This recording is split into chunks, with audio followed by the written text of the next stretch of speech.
Kami tim kuasa hukum daripada Joko Widodo yang ada di sini.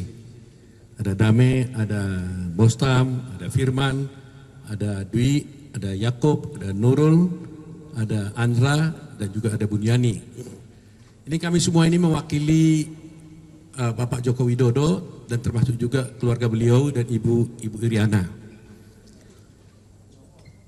Mungkin sudah beberapa kali kita melakukan wawancara seperti ini karena perkara yang ditujukan kepada Pak Joko Widodo itu ada 3. Satu dulu itu di PT UN, yaitu menyangkut tuduhan kepada Pak Joko Widodo melakukan praktek dinasti. Satu lagi itu adalah tuduhan kepada Pak Joko Widodo melakukan tindakan ijazah palsu. Itu diajukan gugatan di Pengadilan Negeri Jakarta Pusat. Yang ketiga yaitu gugatan yang hari ini kita umumkan, yaitu tuduhan atau gugatan kepada Pak Joko Widodo termasuk juga Bapak Pratikno yang menseknek sekarang. Dituduh Pak Jokowi ini juga sebagai ayah kandung daripada Gibran, dituduh tidak melakukan perbuatan apapun dan tidak menghalangi KPU maupun Gibran mencalonkan diri sebagai calon wakil presiden pada waktu itu. Karena gugatan ini diajukan sebelum pemilu dan baru diputus hari ini pada tanggal 3 Juni jam 11 tadi. Ya, jadi yang ingin saya sampaikan adalah ada 3 gugatan kepada Pak Joko Widodo dan keluarganya. Ketiga-tiganya oleh pengadilan dinyatakan tidak dapat diterima. Jadi kalah mereka semua.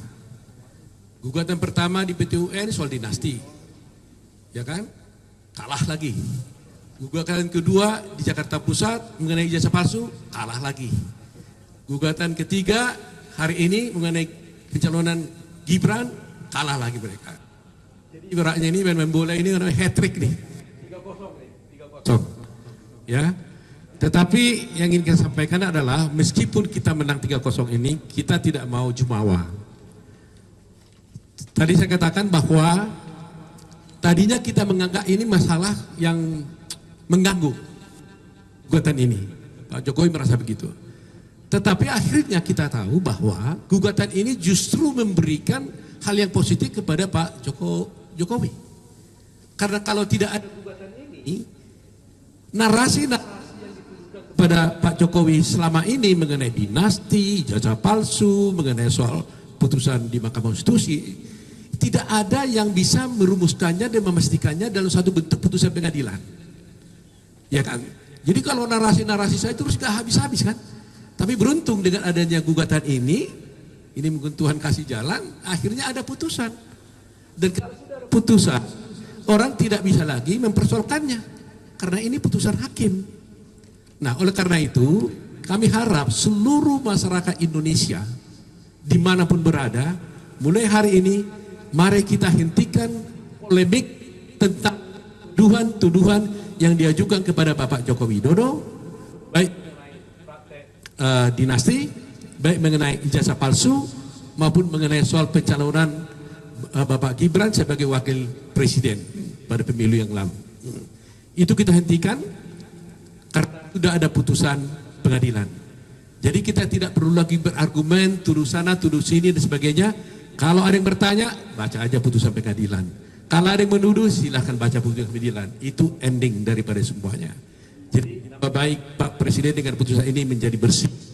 Tuduhan itu tidak terbukti. Dan mudah-mudahan kita bisa melihat 22 Oktober kalau sudah berakhir jabatannya, dia telah menjabat sebagai Presiden dengan hal-hal yang tidak ada negatif seperti yang dituduhkan kepada beliau. Ini saya kira yang saya sampaikan ya. Jadi masyarakat Indonesia tutup semua pembicaraan-pembicaraan lagi tuduhan kepada Pak Jokowi. Karena Jokowi telah dibuktikan tidak bersalah melalui putusan pengadilan yang ada sekarang ini. Gitu ya. Terima kasih ya. Terima kasih. Kami tim kuasa hukum daripada Joko Widodo yang ada di sini. Ada Dame, ada Bostam, ada Firman, ada Dwi, ada Yakob, ada Nurul, ada Andra, dan juga ada Bunyani. Ini kami semua ini mewakili Bapak Joko Widodo dan termasuk juga keluarga beliau dan Ibu Iriana. Mungkin sudah beberapa kali kita melakukan wawancara seperti ini karena perkara yang ditujukan kepada Pak Joko Widodo itu ada 3. Satu dulu itu di PT UN, yaitu menyangkut tuduhan kepada Pak Joko Widodo melakukan praktek dinasti. Satu lagi itu adalah tuduhan kepada Pak Joko Widodo melakukan tindakan ijazah palsu. Itu diajukan gugatan di Pengadilan Negeri Jakarta Pusat. Yang ketiga yaitu gugatan yang hari ini kita umumkan, yaitu tuduhan atau gugatan kepada Pak Joko Widodo termasuk juga Bapak Pratikno yang masih sekarang. Dituduh Pak Jokowi ini juga sebagai ayah kandung daripada Gibran, dituduh tidak melakukan perbuatan apapun dan tidak menghalangi KPU maupun Gibran mencalonkan diri sebagai calon wakil presiden pada waktu itu. Karena gugatan ini diajukan sebelum pemilu dan baru diputus hari ini pada tanggal 3 Juni jam 11 tadi. Ya. Jadi yang ingin saya sampaikan adalah ada 3 gugatan kepada Pak Joko Widodo dan keluarganya. Ketiga-tiganya oleh pengadilan dinyatakan tidak dapat diterima. Jadi kalah mereka semua. Gugatan pertama di PT UN soal dinasti, ya kan? Kalah lagi. Gugatan kedua di Jakarta Pusat mengenai ijazah palsu, kalah lagi. Gugatan ketiga hari ini mengenai pencalonan Gibran, kalah lagi mereka.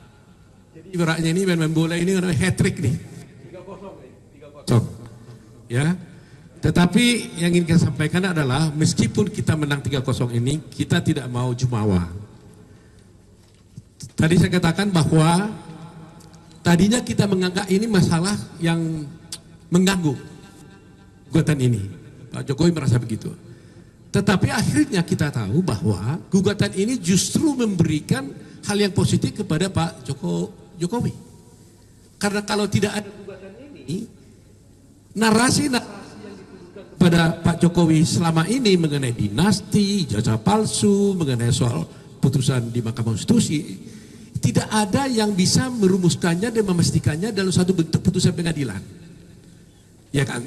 Jadi kalau narasi-narasi saya terus gak habis-habis kan? Tapi beruntung dengan adanya gugatan ini mungkin Tuhan kasih jalan, akhirnya ada putusan. Dan kalau sudah ada putusan, orang tidak bisa lagi mempersoalkannya. Karena ini putusan hakim. Nah, oleh karena itu, kami harap seluruh masyarakat Indonesia, dimanapun berada, mulai hari ini, mari kita hentikan polemik tentang tuduhan-tuduhan yang diajukan kepada Bapak Joko Widodo, baik dinasti, baik mengenai ijazah palsu maupun mengenai soal pencalonan Bapak Gibran sebagai wakil presiden pada pemilu yang lalu.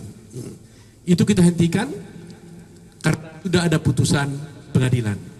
Jadi kita tidak perlu lagi berargumen tuduh sana, tuduh sini dan sebagainya. Kalau ada yang bertanya, baca aja putusan pengadilan. Kalau ada yang menuduh, silahkan baca putusan pengadilan. Itu ending daripada semuanya. Jadi nama baik Pak Presiden dengan putusan ini menjadi bersih. Tuduhan itu tidak terbukti, dan mudah-mudahan kita bisa melihat 22 Oktober kalau sudah berakhir jabatannya, dia telah menjabat sebagai presiden dengan hal-hal yang tidak ada negatif seperti yang dituduhkan kepada beliau. Ini saya kira yang saya sampaikan ya. Jadi masyarakat Indonesia tutup semua pembicaraan-pembicaraan lagi tuduhan kepada Pak Jokowi. Karena Jokowi telah dibuktikan tidak bersalah melalui putusan pengadilan yang ada sekarang ini. Gitu ya. Terima kasih ya. Terima kasih.